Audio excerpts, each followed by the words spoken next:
Welcome to our Lunch and Learn today. I'm Sherry Krieger and help coordinate some of the work of the Mental Health Faith Council for Nami of Greater Toledo. And so I will be opening with prayer, and then Crystal Heft is here to walk us through some hope and resources for parents and families in these challenging times. So I'm going to open with, it's called the breath prayer. And so I invite you to, as I say, I receive your, or I'll say we receive, take a deep breath in. And then when I say we release our, and then you can breathe out. All right, so we're going to be breathing in with I receive and breathing out with we release. So let us pray. Lord God, we ask that you fill us with your Holy Spirit. We receive your love, and we release our insecurity. We receive your joy. We release our unhappiness. We receive your peace. We release our anxiety. We receive your patience.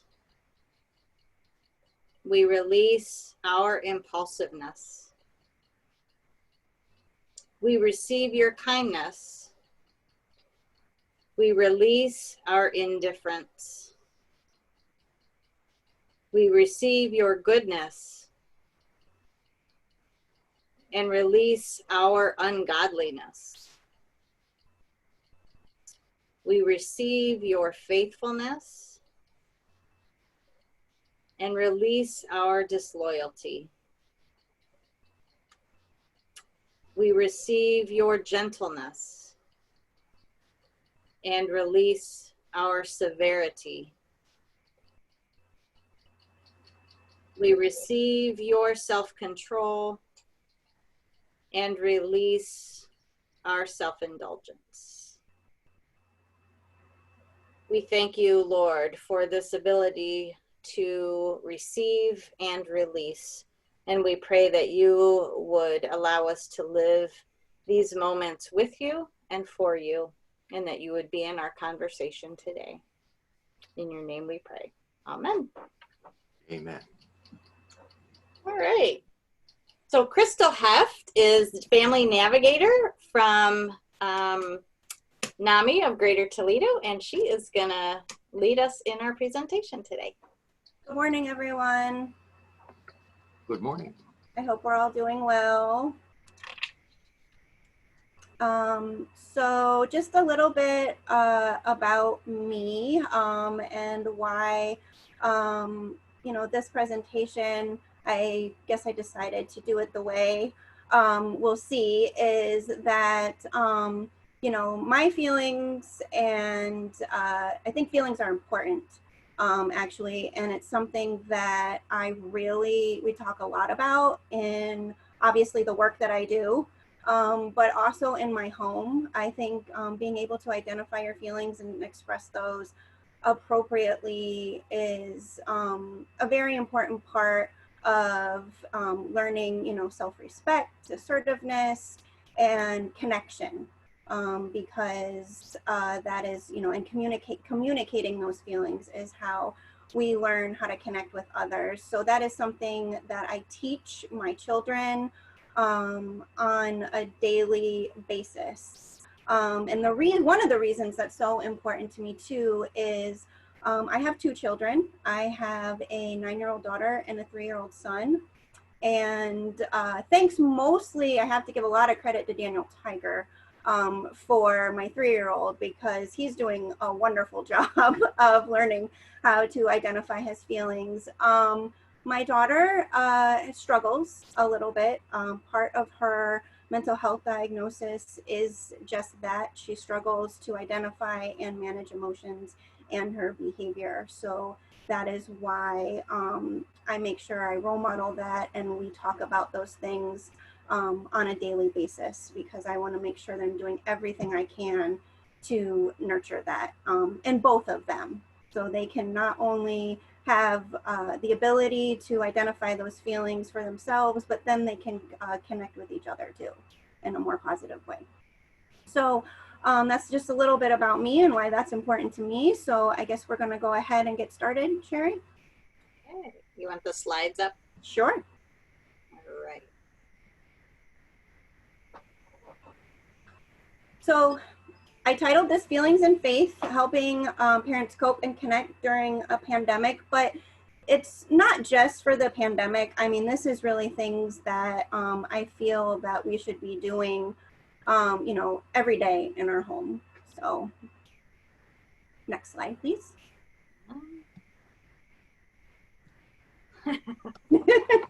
There it goes. Okay. So our agenda for today, we're going to be talking, you know, not about the warm and fuzzy feelings.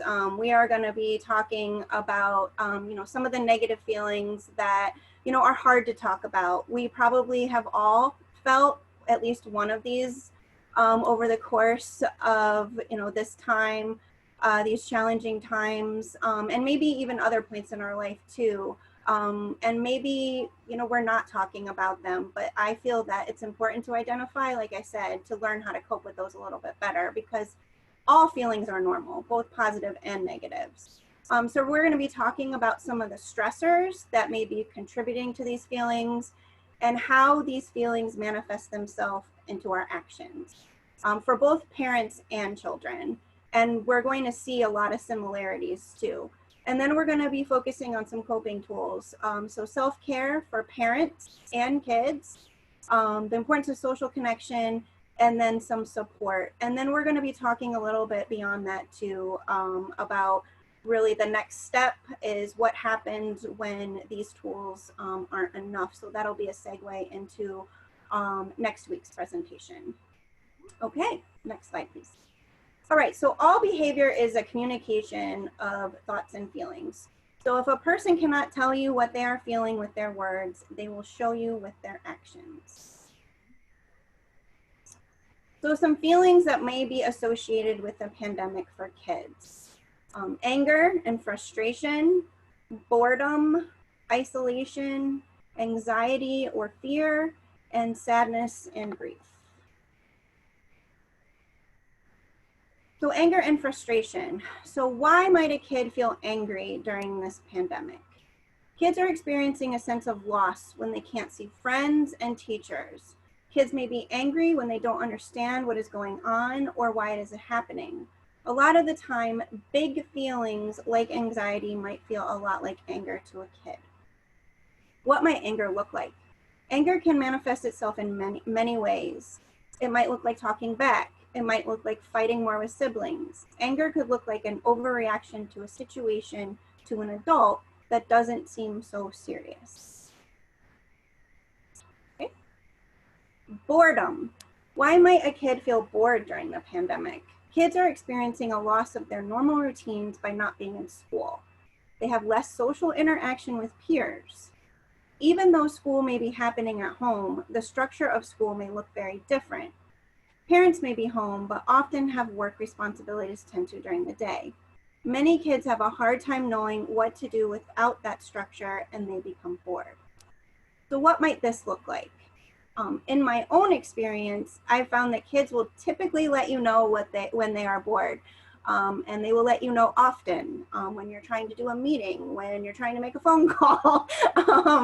So boredom may also look like sleeping more, spending lots of time using electronics, or a general lack of energy. Boredom may also manifest as kids turn into new ways of staying amused, including doing things that are inadvertently destructive, like taking things apart. And like I said, my experience has been all of these things. Isolation. So why might a kid feel isolated during the pandemic? Normal patterns of social interaction have greatly changed for kids, and they don't get the same kind of interaction that they are used to with friends and peers. Kids are still figuring out their world and rely a lot on social cues from peers. Losing these cues can be a challenge. In addition to missing peers, kids are losing interaction with other safe adults, like teachers, clergy, and counselors. Kids may also feel like they are missing out on connections with extended family. So what might this look like? Kids may complain a lot and try to break social distancing rules to see friends. They may also try to access electronics more, since electronic communication is going to be the only way to see many of their friends. My daughter checks her email constantly, so we just leave it up throughout the day. Parents should be understanding of this and be open to reevaluating rules around screen time to let kids connect with friends and loved ones.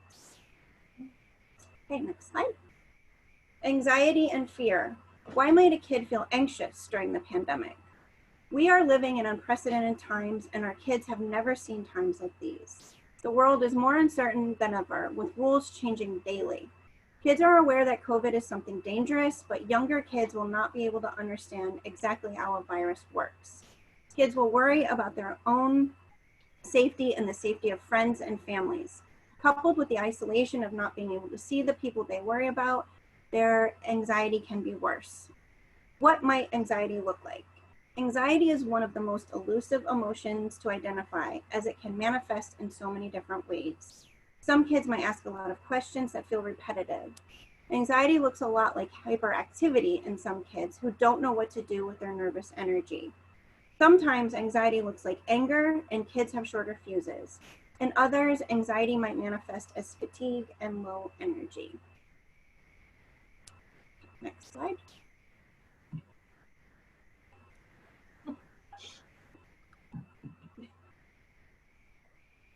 Sadness and grief. Why might a kid feel grief during the pandemic? Unfortunately, many kids are feeling grief because they have lost a friend or loved one. These losses may be even more complicated for kids who don't have the usual funeral rituals that help with the grief process.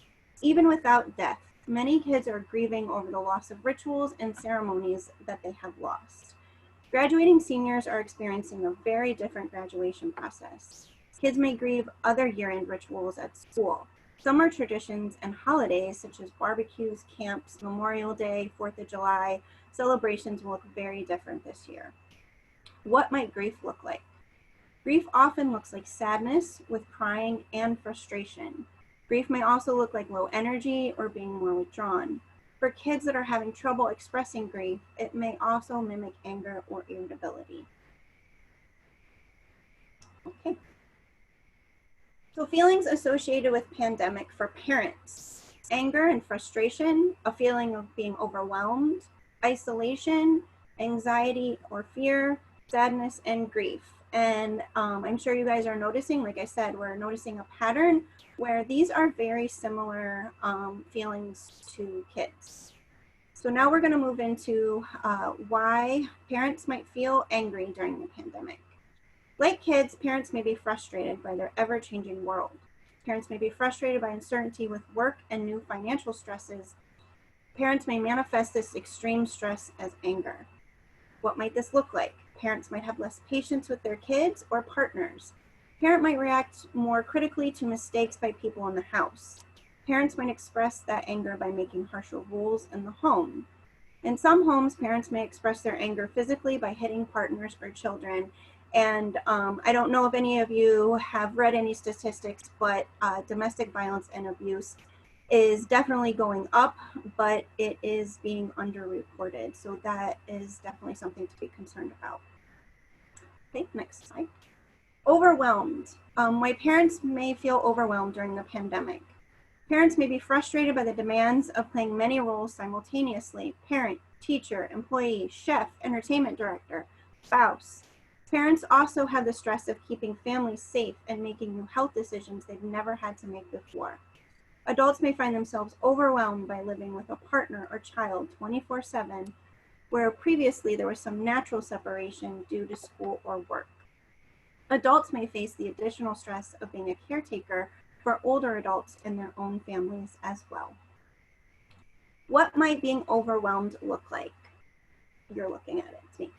Adults may be more irritable and have less patience with kids. An overwhelmed parent may shut down and give in to kids. Overwhelmed adults may have trouble remembering the rules and expectations they have set for the house. Overwhelmed adults may spend more time in bed or have low energy. Next slide, please. Isolation. Why might parents feel isolated during the pandemic? Like kids, parents are experiencing the loss of many familiar sources of social interaction. Parents that work may be having a harder time connecting with coworkers. Parents may also miss out on social groups they belong to, like a church group, sports leagues, or book clubs. Adults that are following social distancing rules may also feel cut off from their extended families. Parents that were engaged in counseling may feel isolated from their professional helpers, as telehealth doesn't always give the same feeling of connection as in-person help. What might this look like? Like in kids, isolated adults may feel low energy and have trouble getting out of bed. Parents may also spend more time using electronics to try to connect virtually. Some parents that are feeling isolated may use alcohol or drugs to cope with their feelings. Next slide, please. Anxiety and fear. Why might parents feel anxious during the pandemic? Parents are making health decisions with big consequences every day in a way that most never have before. Like kids, many parents are probably having a hard time figuring out the virus. News reports on COVID ranges from imminent Armageddon to complete, I can't see actually. What does that say? Complete lax? Because I have this thing in the middle of my screen that's presenting that. Anyway, okay. Parents are trying to sort through sources of information to determine what is true and what they need to do to keep families safe. Parents may also be experiencing financial challenges that are new due to workplace changes. Parents may fall into higher risk categories themselves, have children that are higher risk, or worry about older relatives. So what does anxiety look like? Like with kids, parental anxiety can manifest in many ways. Parents may seem angry or have less patience. Parents may become overly rigid or demanding to try to regain some sense of control over their lives. Some parents may have low energy and have trouble getting out of bed. Parents may use alcohol or drugs to cope with the worry. Next slide, please. Grief and sadness. Why might parents feel grief during the pandemic? Parents may also have the experience of losing friends, coworkers, or family to the virus. Like with kids, parents may also have the additional strain of not being able to participate in normal funeral rituals to grieve. Parents may also struggle with the idea of family members dying alone, since visitation of the sick has changed during the pandemic. Like with kids, parents may face the loss of traditions and rituals. Parents also look forward to rituals like graduation and are also experiencing a change in how holidays are celebrated. What might grief look like? Grief can also manifest in many ways. For some, grief looks like the lack of energy or a loss of interest in activities. Others may lash out in grief and be less patient with others. Other parents that are grieving may be hypervigilant or be extremely worried about things. Parents may also become overly controlling of partners or kids to try to regain a sense of control in life. Before we move on, does anybody have any thoughts or questions about those feelings that they would like to share, or maybe even share an experience that they've been having themselves?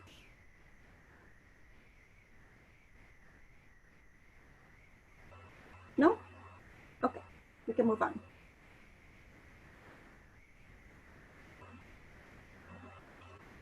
You want the video, right? Yes. So now we're going to watch a short video on self-care for parents and caregivers, but I chose this video because I like how it parallels parents and caregivers, but also kids at the same time. So as I mentioned, the feelings are very similar, and so are the coping skills. So I think this video does a really nice job of discussing that in a short amount of time.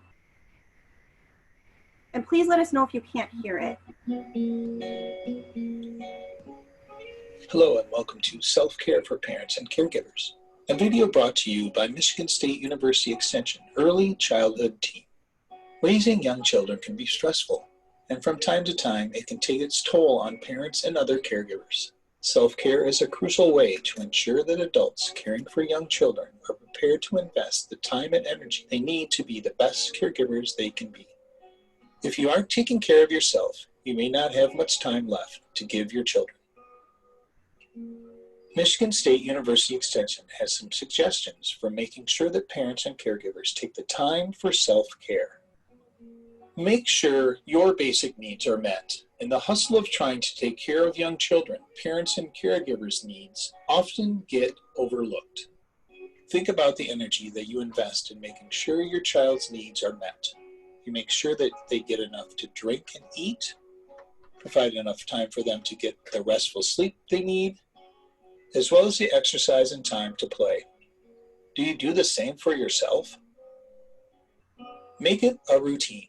Just like you develop routines for your child, make self-care part of your daily routine. Come up with simple routines you can do to help you relax and unwind and take care of yourself. Maybe it's taking a quick walk a few days a week, or making time to bake if that's a hobby that you enjoy. Start small. Big changes can seem intimidating. Don't think of increasing your self-care as something big you have to do overnight. Break up the tasks into small pieces and find something small to start with, like challenging yourself to drink less caffeine to help you sleep better at night. Try writing down your goals and keeping track of your efforts. This can help motivate you to keep going and is a great way to see your progress.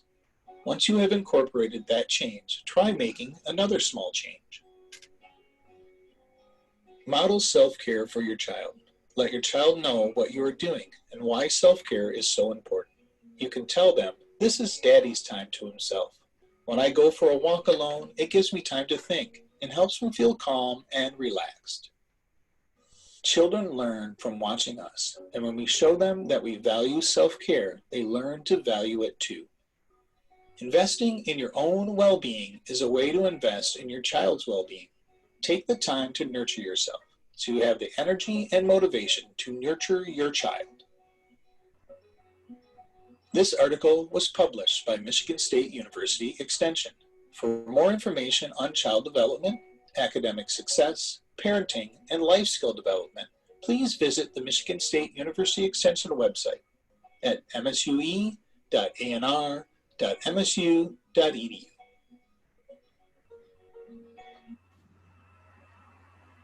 Okay, so the main thing that I really took away from that video is a couple things. Just like I said, that self-care really can be family care. It's things that you should be doing. Yes, sure, taking time for yourself and separating yourself, to give yourself some quiet time and rejuvenation, but the modeling piece can even happen as a family. Honestly, it's difficult in my household for us to take time for self-care when the kids are awake. We have smaller kids, they kind of need us a lot. And so what we do is we incorporate those activities as a family. We exercise as a family, we play games, we do art projects. I bake with my children. So those are family care things that we do. And then when the kids go to bed, then we take time for ourselves. Sometimes that's, my husband and I together, we watch a show. And sometimes that's, us doing our own thing. He may play a video game, I read a book, that type of thing. So you have to do what works for you and, your family structure. But the modeling piece, I think, is the most important. I tell people this that I work with all the time when they're calling me, for help and resources for their families. If you're asking for something to be different, the best way you can do that is by showing. So if you value self-care and you think that's something, and coping, and you think that's something that your kids need to be doing a better job of, then the best way to do that is to show them. So, okay, so we can move on now. We're going to delve a little bit into deeper coping skills. There are so many different coping skills, but since we're focusing on feelings, I really want to focus the coping skills on kind of how to take care of your emotions. So the coping tools that I want to review today are The first one is very simple, just identification and labeling your feelings. I know some adults that struggle with that too. So that is really the first step. You have to know what you're feeling and how to identify it before you can know what to do with it. Validation. So just knowing that those feelings are okay. Relaxation, creative expression, gratitude, and then spirituality. Okay, next slide, please. So this is a little humorous, but since we are talking about kids and families, everybody uses emojis. So this is just one of many ways you can identify your feelings. I did pick this because now they have, as you can see at the bottom, they now have a sick emoji with a mask. So even the emojis are kind of progressing in a way with the times. But what is so important about identification? Being able to label or identify your feelings can help lower your frustration about situations and decrease chances of shutdown or isolation. This does happen with my daughter. I feel when she is at a loss for words, she does get frustrated. So when we are able to, I pull out charts like this, or I ask questions, about what she's feeling in her body. And I try to help her connect those to her emotions. And we're able to have a lot more productive conversation when we're able to identify our feelings. Okay, next slide, please. So validation. I really liked this. It's the okays of COVID-19. It's okay to have many feelings at once. It's okay to feel scared for your own health and for the health of those you love. It's okay to have both good days and bad days. It's okay to give yourself grace regarding your own mental and emotional capabilities. It's okay to be forgiving regarding your physical limitations. It's okay to recognize that you're only in control of yourself and your own behaviors. It's okay to grieve all losses at this time. It's okay to talk about your experience and concerns with people who will listen without judgment. It's okay to find meaning and experience personal growth. And it's okay to embrace the unknown future and to still remain hopeful. So what does validation do? And what really is it? So it's the recognition and acceptance of another person's thoughts and feelings as understandable. That doesn't mean you accept their thoughts and feelings as your own. It's okay to have different thoughts and feelings as even people living in your household about the same situation. And then self-recognition is the recognition of your own thoughts and feelings as understandable. The one that I've been struggling personally with just two of them. The number 6, that I'm only in control of myself and my behaviors, that can be a challenge because, my job as a parent is to keep my children as safe as possible in every situation. And that's pretty impossible, especially when you're trying to keep them safe over something that's invisible. And then number 10, or number 9, sometimes I feel a little bit of guilt about this because yes, there are definitely stressors to this pandemic, but it has been a blessing for me to be able to spend some extra time with my children and my husband. And I've had experiences with them that I probably wouldn't have been able to have. My son is now completely potty trained. He's reading books on his own. My daughter and I feel closer to her than I ever have, helping her with her work and spending some quality time with her. So yes, there are a lot of negatives, but there are definitely some blessings in disguise for me personally. Okay, next slide. So relaxation. So I just put a bunch of different ways to practice that because relaxation looks different. Yoga, of course, there's a lot of YouTube and virtual classes for adults and for kids. In the resource guide that we're going to go over at the end of this presentation, I don't know if anyone ever has young children has ever heard of Cosmic Kids Yoga. It's fantastic. You might even like it as an adult. She does themed yoga and she takes you on an adventure, and it's you're constantly moving and she tells a story. It's really fantastic. Deep breathing, there's lots of different ways to do that. We did that actually at the beginning of our presentation today with the breath prayer. Blowing bubbles. I really enjoy this as an adult too. I do this a few times a week with my kids. We go outside and blow bubbles. And it's just a really good relaxing activity. There is an activity called the 5-4-3-2-1 grounding technique that some of you might be familiar with. It's using all of your senses. It's really good for anxiety and when you're feeling overwhelmed, and it kind of brings you back into the present moment. And we have a slide that we're going to talk about that in a little bit more detail. A calming jar. These are really simple to make. You basically just put some glitter or other things in a jar, and then you shake it up, and then you can do breaths with it until the glitter falls to the ground. It's a really simple thing, especially to do with young children. I made some underwater ones. We put some plastic fish in there, and my kids really, really like it. They use it quite a bit. Guided meditation, they have this for adults and kids. YouTube is a great resource for this.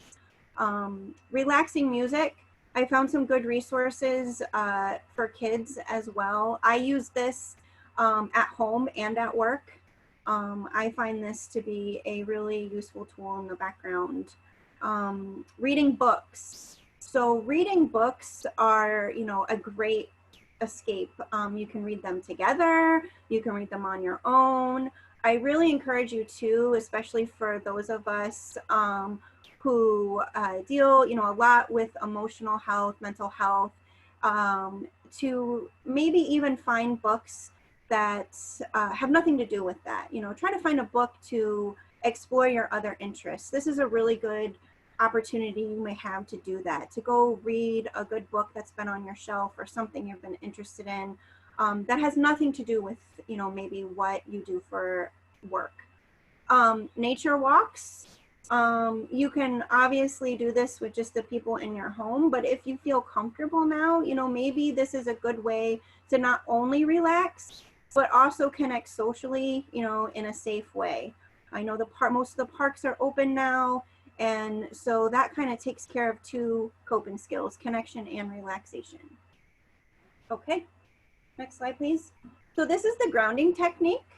So if we have a few minutes, maybe we could just you guys can do this silently if you want. So we are gonna focus in your mind. I just want you to focus on 5 things you can see. So maybe look around your room and just kind of take a mental health checklist of those 5 things.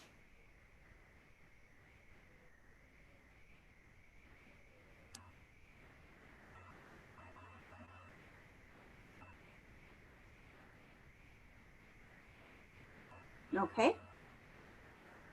Now we're going to move on to 4 things you can touch around you. And I want you to really pay attention. Are they rough? Are they smooth? Are they hard, soft? Are they cold? Are they warm?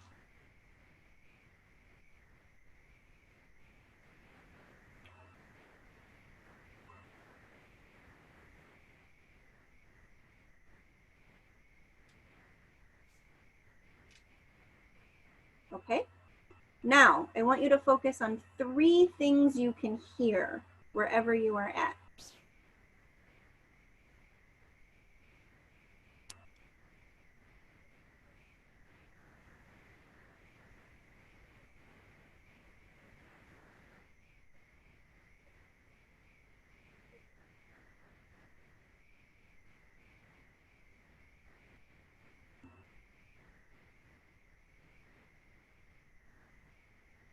Okay. Now, 2 things you might be able to smell.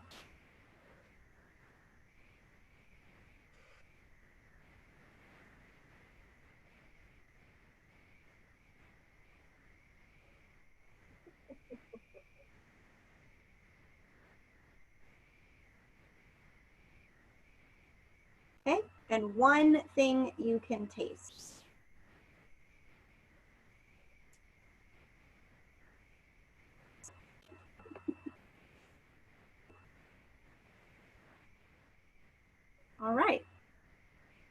as I said, this is a pretty simple technique that you can use yourself, you can use with your kids, and it just really gets all of your senses engaged, and you really have to, you know, be focusing on what's right in front of you. So that way it takes a little bit of, you know, we always have thoughts going on in our mind, what we need to be doing. You know, maybe we're even thinking about what we need to do after this meeting is over, what we're going to cook for dinner, you know, or we may even have some worries surrounding COVID. You know, I haven't heard any news today. I want to make sure this ends by the 2 o'clock, you know, governor's presentation or whatever. But this is a really good way just to bring it back, and then just to keep you mindful of your surroundings. And you may even realize that there's a lot of things that you're missing. I know when I'm sitting, I'm actually in my dining room, and one thing that I just heard the garbage truck, but one thing that really helps calm me down too is when I hear the birds. You know, it's a really calming and normalizing effect. It reminds me that nature is still out there and it's available. So that's a sound that is really calming for me. Okay, we can move on. All right, so creative expression. Expressing yourself creatively is also another way to kind of refocus your brain, and it's just a good relaxation. And these are things you can, some of these things you can be doing. Yesterday I was in a meeting and someone was doing their adult coloring book because it said that it helped them focus more, and that's fine. So coloring books, those are very inexpensive. Painting, drawing, Play-Doh, collage, and of course, a shameless plug, Nami Creative Expressions programs. We are offering those virtually. So these are all very inexpensive ways. Yet again, you can do them for self-care. You can encourage your kids to do them kind of independently, or they can be kind of that family care that I was talking about. And we have been doing a lot of this in my home, and it's definitely made a difference in ways that they can express themselves for sure. Okay, next slide. Gratitude. So gratitude can be very simple. Gratitude really is about being present. It's about being a good listener or a support to someone else. And that goes along with being present. It's very difficult to be present, you know, when you're on your phone or when you're not giving good eye contact. So those things are important parts of the presence and being a support. Giving compliments and appreciation to others, but also yourself. I try to do this with my children because that goes back to that modeling again. You know, harping on the negative behavior, does it work sometimes? Yes. But telling them that I appreciate them when they're doing what I ask of them, or they're being kind to one another, I think makes a bigger impact. So I always tell them thank you when you know, they do what I ask them to do the first time, or when I see them being kind to each other. I overpraise. I make a big deal about that because I want to see that more. Making a gratitude jar. So this is another coping skill that really knocks out a couple different things because this is a creative thing, and then it's also showing gratitude. So as a family, or you know, even for yourself, you can just put slips of paper in a jar of things you're grateful for. You can do one every day, and then maybe even read it when it was over, when, you know, we're all back to normal, whenever, whatever that looks like, whenever that's going to be. And you can kind of look back on all the things that maybe were actually blessings or things you were grateful for. There's a variety of ways to do that. Or you can make a journal to record everything you are grateful for each day. Or even you can just have a gratitude discussion as, you know, part of your family meal, or if you have a family meeting. You know, these are just different ways that you can show gratitude. You can even have a family journal and maybe even draw pictures or write things down. Okay, next slide, please. So spirituality. These are just some ways that I feel that this can be expressed. Showing praise. So singing hymns or songs connected to your faith. You can attend a virtual service or spiritual gathering. And I do know now that a lot of churches are opening back up. So you can also, I guess, show your praise now in person if you feel safe enough to do that. I know for me, the hymns during services are really important to me. It really is uplifting for me to sing together and show my praise that way. Prayer. So this can be done in a variety of ways. Pray as a family to show gratitude, concern for the sick and people you care about. You can pray for guidance. You can even recite the Serenity Prayer. I have that posted in my home and at my job, and I do recite that quite a bit. Putting spirituality into practice. Modeling tolerance and patience for others, even when you may not agree with their beliefs or actions. I think this is really important, especially, like I said, we all have thoughts and feelings about what's happening right now. And as we venture back out into the world, I think practicing tolerance and patience are very important, because the more we do that as individuals, the more we're going to come together as a community to do that. And that's really important to show our children too. Service. That could be simply helping someone in your home, your neighbor, a friend, doing a random act of kindness, or paying it forward for someone else. Scripture. Reading Bible passages or other spiritual-based stories relating to, these are just some things I chose, overcoming obstacles or gratitude. Okay. Social connection. There's many different ways virtually to do that. FaceTime, Zoom, there's virtual support groups and classes. So many agencies, schools, and businesses are offering online programming to stay engaged and connected. And that's not just for emotional support too. As I mentioned earlier, this could be seen as an opportunity to, take a class that you never had before. There was a class I saw with an author I wanted to see that I never would be able to in person, but there was a way to engage with them virtually to learn a new skill. There's many apps where you can do virtual tours of world-class museums, and all kinds of different things that you can do as a family and on your own. Socially distanced visits, support, a front porch or a back porch, a park. And this may be kind of like an oxymoron, but this is also very important for social connection. Unplugging from social media and electronics to have face-to-face interaction with the people in your household. Okay, next slide, please. Support. So being a caregiver or a child during this time can be very challenging and difficult to manage the intense stressors caused by the pandemic. There are many local and online resources that can offer education, support, and mental health services. If you feel you or your loved one could benefit from additional support, a great place to start is Nami Greater Toledo, and then I put the resources on how you can connect with us. And also, as I mentioned, next week we're going to delve deeper with some professionals on when the things that I mentioned, incorporating into really this needs to be a daily routine, when that's just not enough. So I'm really excited about that. So next slide, please. So in closing, you can't control everything. Sometimes you just need to relax and have faith that things will work out. Let go a little and just let life happen. Okay, next slide, please.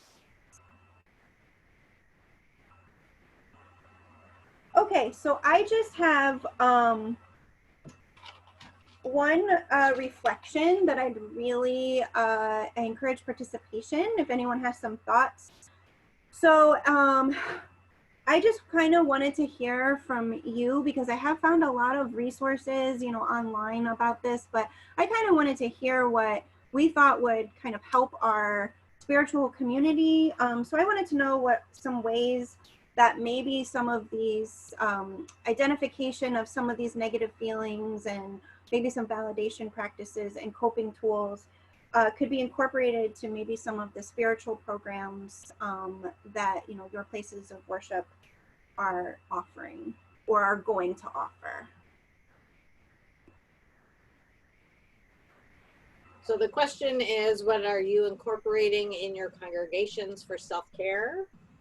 Yes, for self-care or emotions management during this time for kids and families. You know, that could be maybe, or just some thoughts, ideas you may have that you'd like to present from some of the material that I presented, you know, maybe some Bible studies or, I don't know, different ministries, stuff like that, that you could be, special seminars. I was just curious if anybody in the audience had any thoughts on some ways that they could incorporate that and connect it to spirituality. I guess I may start with some of the things that we're doing in our church. I serve in our church. I'm in the Columbus area, actually. Oh, okay. And used to live in Northwest Ohio for many years. So in our church, certainly we are not going back to worship. Right now we're looking early July, perhaps. We're going to give kind of a chance for, see what happens over the next month as restrictions have loosened up a bit and see where the flow goes. So in the order to continue to reach out to our church, I should also say that I serve in our church as parish nurse. I'm not clergy, but I am a registered nurse, so I'm a parish nurse. I see a woo there. So one of the things we're trying to do is to have our newsletter a little bit different format. Look at other virtual ways that we can be reaching out to members in our church community. Looking at short little videos, snippets of information that we may share, whether or not that's kind of a Bible study format. As a nurse, I'm looking at more of the, right now, more of a kind of a mental health aspect.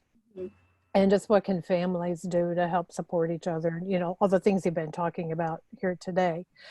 So I'm looking at a couple of the things that you included today. I could see, excuse me, like the Cosmic Kids Yoga, I picked up on that, the breath prayer, just the 5, 4, 3, 2, 1 grounding technique. I've heard of that before. I think it's awesome.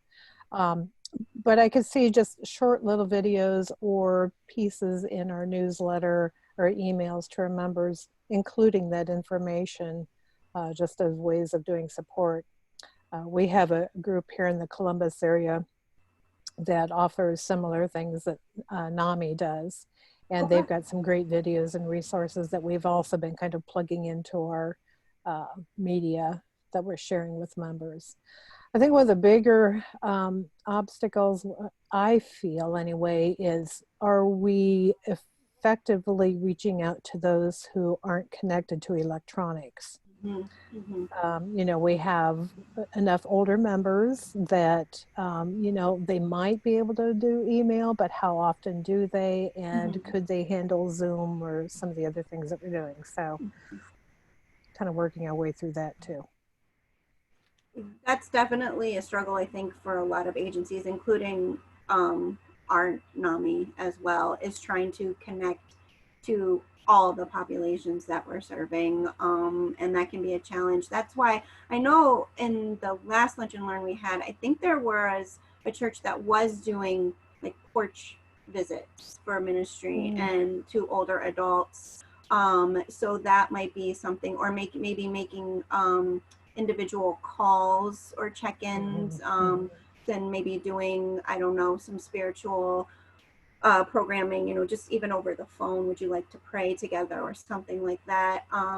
It might have to be just a little bit, or dropping off the newsletter, you know, so they can read it. I know it's hard. It's hard to get creative, especially with the older adult population, because a lot of them just don't have access to that. So those are great ideas, though. That's wonderful, all the stuff you guys are doing. So, would anyone else like to share? Gretchen Hyatt could comment on a congregation that's caring for people who don't have access to high degrees of technology.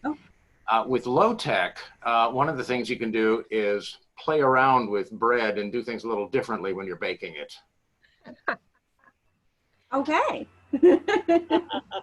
We've set up a phone tree, basically, or I call them wellness calls, and I hit a lot of the people that don't have the technology to talk with them and just spend some time making sure they're okay. I can definitely see the frustration and the anxiety of being, stuck at home, waiting for doctor's visits, ones that docs will not do video calls or phone calls, with them.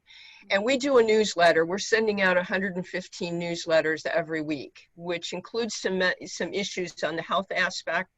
But that we make sure that people who do not have the web capability can get them that way. So That's great. Great. Thank you, Gretchen. Yeah. And the health part of the newsletter is written in such a way that it's solid, but it's also very, very accessible. There's not the technobabble.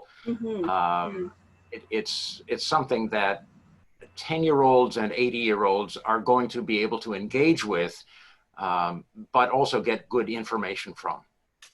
I think that is a really important point, and I don't think I stressed that enough in my presentation either, is, a thing about self-care and just parenting in general and mental health is, even though I am a mental health professional and I've worked in a lot of clinical settings, it is just that simple: being present, taking time to be gracious, making time to take care of if you don't, have good sleep and good food and, a place to live that's safe. I mean, you can't even take care of those other things, and just talking about your feelings and sharing that with your kids, but just showing up and caring is really, I mean, if we want to get really simple, about, helping ourselves, our families, and our community, it really is just showing up and caring. So I think that is a great point.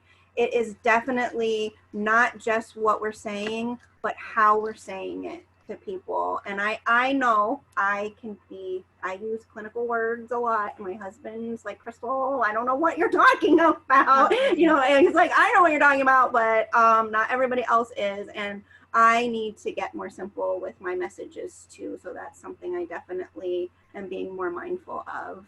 So, because you want everyone to get the information, because you want everyone to benefit from it, and you want them to feel comfortable, like they, understand the information, because if they don't, then your message is lost for sure. So thank you very much. Anybody else?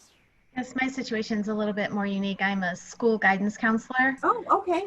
And so I have, throughout the school year, been using like mindfulness activities that, focus on the deep breathing and focus on, the grounding and all of that. So I've been fortunate to be able to, join in Google Meets with my class, with my staff in their classrooms, and kind of go over that again, talk about the emotions, talk about, all those different things. So, it's hard though, because you aren't there in person and knowing exactly, and I haven't had a lot of people reach out to me, but hopefully they have been able to find, resources if they need them. And luckily, my community, I think almost everyone has access to, the kids, because school has provided it, or, it's a community where, they have access to, internet and things like that. So it was good for me to sit through this, because like you talk about validation, some of the things that I've been doing, I'm thinking, okay, good, I've been doing that. Hopefully kids have, retain some of this and know how to transfer that home when they're feeling overwhelmed, and they can just sit and maybe do deep breathing, or, so I'm just hopeful that, they've been using some of the coping skills and mechanisms that, we've been working on this year. And you know what? And it's offering them a variety of things. And it sounds like that's what you're doing, because it is not, one size fits all. I have to, and it depends, sometimes it depends on the day and the mood of the child too, and definitely the age. When I try to do, for example, blow your breath out like you're blowing out birthday candles with my 9-year-old, she looks at me like, what? Right. But with my son, he's like, oh, okay. You know, he thinks it's great. Or blow on your hot soup, you know, those kinds of things don't work with everyone. But I think having that availability, a variety of tools in your toolbox is definitely valuable. So.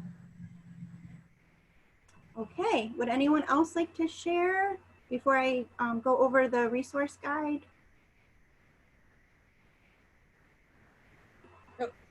Yes, Susan? You're mute. You have to mute. Unmute her. Oh, I'm muted. There we go. Yes. There you go. Oh, I'm so sorry. I said St. Mark's asked me to sit in. I'm just a retired psychiatric nurse. So I've dealt with a lot of this kind of stuff. Outpatient clinic. But I have a question for Kelly, actually. Do you have an identification list of children that are at high risk, and how are you dealing with those children who are at high risk, and how do you identify them for like abuse, that kind of thing? Like I said, my community is pretty, we have a few students who have been identified and we have been keeping in contact, but you know, a lot of that has not been really a forefront for our small school. I just wondered, I just thought it would be a good place for the church to reach out also, and you know, and try to I could suggest that they follow through. Yes. It is harder now when we don't have regular eyes on, right? Our kids and our families who we might have identified. And it's much more present than people realize it is sometimes. Absolutely, because we're even in normal life, kids go to school, right? So they're at least out of the environment for a couple hours a day. Now they are in that environment and not able to have even that break from an abusive relationship. And so not having eyes on for teachers and pastors and parish nurses is difficult because, you know, we just don't have that regular kind of vision on them. But, you know, checking in, phone calls and reaching out to those families is still important. And, you know, not that we can save every child or get them out of that situation, just the expression of care and checking in, I think, speaks volumes as well. Yeah, that maintaining contact, I think, is huge. Yes.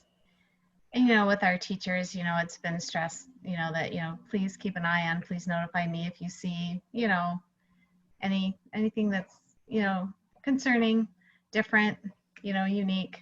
So, we've been trying to do our best with that, you know, but like you said, you can reach out and as much as possible and hope that, you know, it's enough. Yeah, some of our parishes have set up regular weekly Zoom conversations with young people. And so they're checking in, they're just having, you know, conversation. Sometimes there's a teaching, you know, kind of thing. And so some of our folks are having even more success getting kids into those kinds of conversations than coming to catechism class or Sunday school, you know, or whatever. They're willing to get on electronically because that's where they're comfortable, right?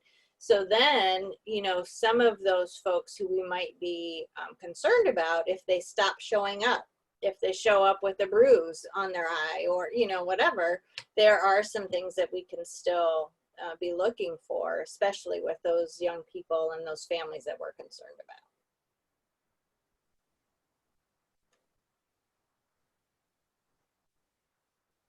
Do any of you have Stephen Ministers? That ministry, Stephen Ministry? Okay, have you seen kind of an increase in that ministry and kind of the use or call for someone to be in contact with folks at all? You know, that I don't know for ours. Okay. I know that we have been having church in our parking lot right from the beginning, drive-in church, and it's been fabulous. We have maintained that feeling of congregation, and when you pray or you sit and sing in your car, and you can wear your pajamas if you want to, and you can take your breakfast, and people are showing up. We have new members that have joined since coming to the parking lot. Yeah. So it's been super cool. Pastor stands on a hay wagon, and yeah, it's been great. All I right, don't you want to remember. jump to the resource? Sure, and I'm not going to go over every resource, but there's just a couple that I really wanted to highlight. There we go. Okay, so just some things I wanted to highlight. I broke it down into some different categories. So the first one is social emotional learning. Sesame Street, amazing. I grew up with them. I mean, and so they have a whole section. It's called Caring, I believe it's called Caring Together. And it is a whole section of different activities and short videos and games related to COVID. And that's what that link is to. I highly recommend you check it out, especially if you have young children, grandchildren, work with young children. They even had a Zoom meeting or town, I think it was called a town hall. And we watched it together as a family. There were celebrities. Elmo was at home. Oscar was at home. So they were all in there. I think it was all the puppeteers. I think it was their home. So it was like, you know, Elmo was in his house and Cookie Monster was, it was just great. So they do a wonderful job of keeping up with the current events for sure and making it accessible to kids. Daniel Tiger, as I mentioned in my presentation, he has a whole thing about section on feelings called Gorific Feelings. It's pretty awesome. It talks about breathing and other different ways to manage your emotions. This one is a little bit for older kids, I found. They're called Rocket Kids. It's a whole section of kids actually doing short little videos on different social emotional topics. This one I really liked because it was 5 things you can control. And it's 5 things you can control every day, and it's from a kid's perspective. The other one was, so there's just some others. There's some 4 ways to help children manage emotions, 15 coping strategies. The relaxation, obviously I have Cosmic Kids Yoga at the top. Then there's just a bunch of different meditations that I put for kids. And then on the Connecting Faith one, the children's ministry during COVID, that link, that has so many resources about how to connect your faith, things about emotions management, self-care. I mean, it has a whole page of links that I couldn't even get through, but I highly recommend you guys taking the time to check that one out. That has a lot of really good stuff. And then there was another self-care for parents resources that I thought was really good. And then obviously some local community support. Nami National has a really good education on all different mental health topics. We have an emotional support line here in Lucas County that is run by adult peers that have a mental health diagnosis. And then, you know, you can also use the crisis text line. I put that in there for parents, but also teens might feel pretty comfortable using that. And of course, you know, if there are things I didn't cover, or if you have more questions, want more resources, or you have ideas to share, we always welcome that. And as I said before, next week, we are going to kind of approach it a little bit more from the clinical perspective when all of these different coping skills are just not enough, or there may have been a presence of some mental health issues prior to COVID, and you know, you just may need a little bit more support and intensive treatment for those things. So I thank you, all of you, for taking the time to listen. today and to share some of what you guys are working on. And I hope this was beneficial and what you were looking for. And just, you know, like I said, just to notice that it can be simple, but it is something we have to kind of incorporate into, you know, the way we communicate with our kids and with each other. And then, you know, coping and modeling that coping as a family and as a community is really the most valuable way to kind of invoke, you know, positive change and positive emotions management. Yeah, thanks, Crystal.